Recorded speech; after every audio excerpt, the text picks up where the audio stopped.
Now, it's not always easy to determine probabilities, but the arithmetic involved is fairly simple. It usually comes down to multiplication, addition, and most importantly, counting. Here's a strategy we're going to follow. Determine the sample space of all possible outcomes. When possible, choose outcomes that are equally likely. So that's the first thing you do. Determine all the possible outcomes. If the sample space has equally likely outcomes, the probability of an event is determined by counting. The probability of an event is the number of outcomes in the event that we want, divided by the number of outcomes in the sample space. If the sample space does not have equally likely outcomes, determine the probability function. It's not always easy to do. Check to be sure that the conditions of a probability function are satisfied. Then the probability of an event E is determined by adding up the probabilities of all the outcomes contained in E. So if we look at example 4. Sal opens a box of a dozen chocolate creams and generously offers 2 of them to Val. Val likes vanilla creams the best, but all the chocolates look alike on the outside. If 4 of the 12 creams are vanilla, what is the probability that both of Val's picks turn out to be vanilla? Well, what we're going to do here, the probability or the number of possible outcomes, so our sample space, will be 12 choose 2. So what we're going to do in our calculator, we're going to do 12 choose 2.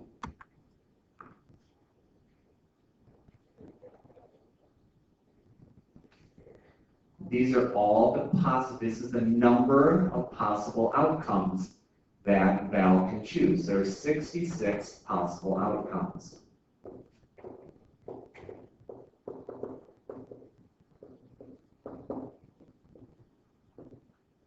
Now we want 4 choose 2 because there's 4 vanilla creams.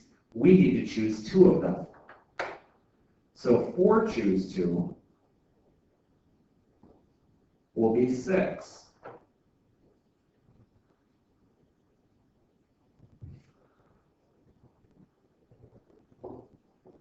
So there's 6 favorable outcomes.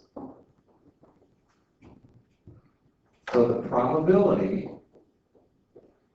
of picking 2 vanillas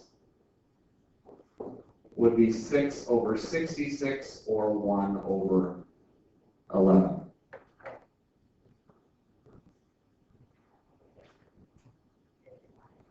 Now, many probability problems require that we think of events happening in succession, often with the occurrence of one event affecting the probability of the other occurrence of another event.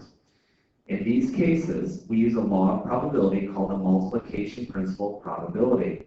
Suppose an event A has probability P1 and an event B has probability P2 under the assumption that A occurs. Then the probability that both A and B occur is P1 times P2. If the events A and B are independent, we can omit the phrase under the assumption that A occurs, since that assumption would not matter. As an example of this principle of work, we'll solve the same problem as that posed in example 4, this time using a sample space that appears at first to be simpler, but which consists of events that are not equally likely. So again, Sal opens a box of a dozen chocolate creams and generously offers 2 of them to Val. Val likes vanilla creams the best, but all the chocolates look alike on the outside. If 4 of the 12 chocolates are vanilla, what is the probability that both of Val's picks turn out to be vanilla? Well, here's what we're going to have. So we want the probability that she picks a vanilla and a vanilla. So that will be 4 out of 12 times 3 out of 11, which would be 12 over 132, which would reduce to 1 over 11. So the same probability, different methods of getting there. Now, we should find the other probabilities just to be safe. So the probability of a vanilla and a not vanilla. So the probability of a vanilla would be 4 over 12 times the probability of a not vanilla, would be 8 over 11, which would be 32 over 132.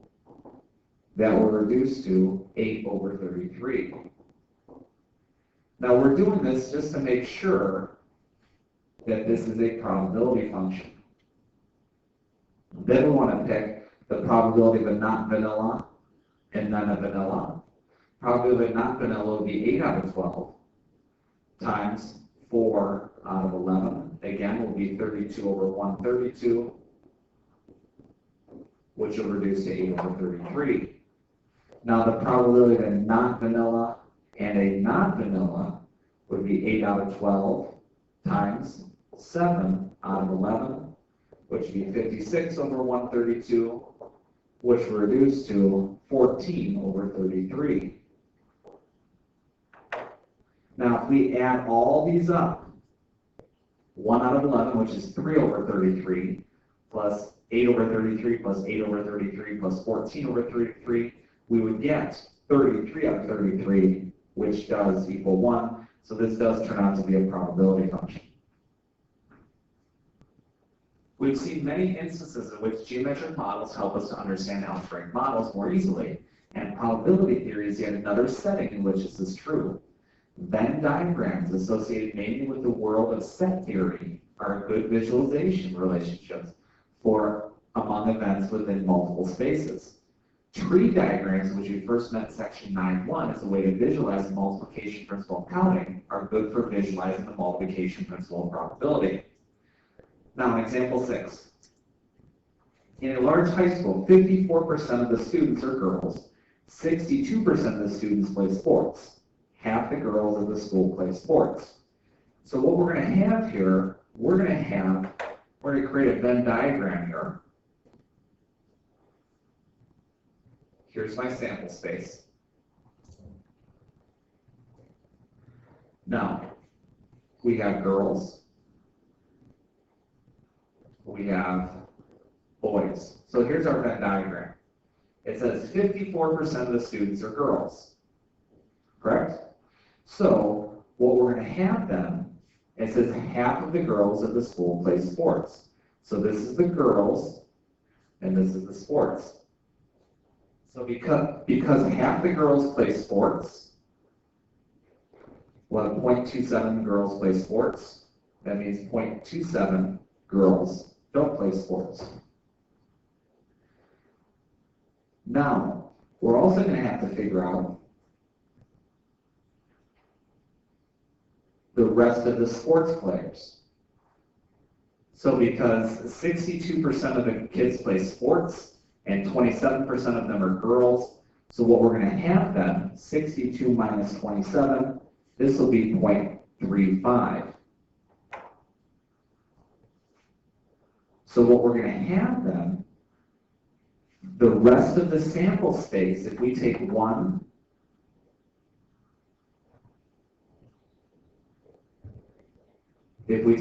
minus 0.27, minus 0.27,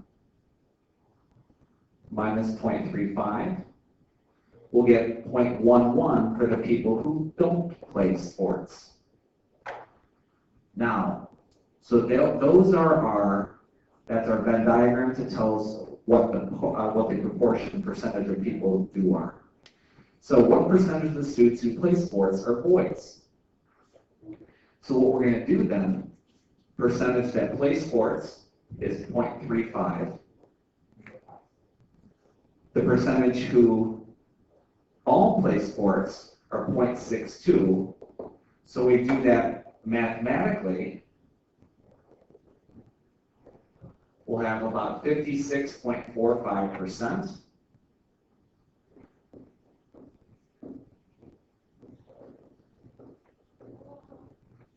Now, that's percent of students who play sports that are boys.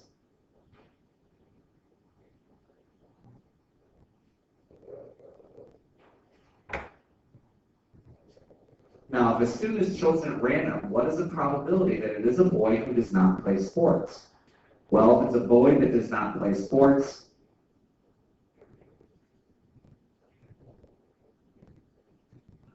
Now, the student chosen at random, what is the probability that this boy who does not play sports?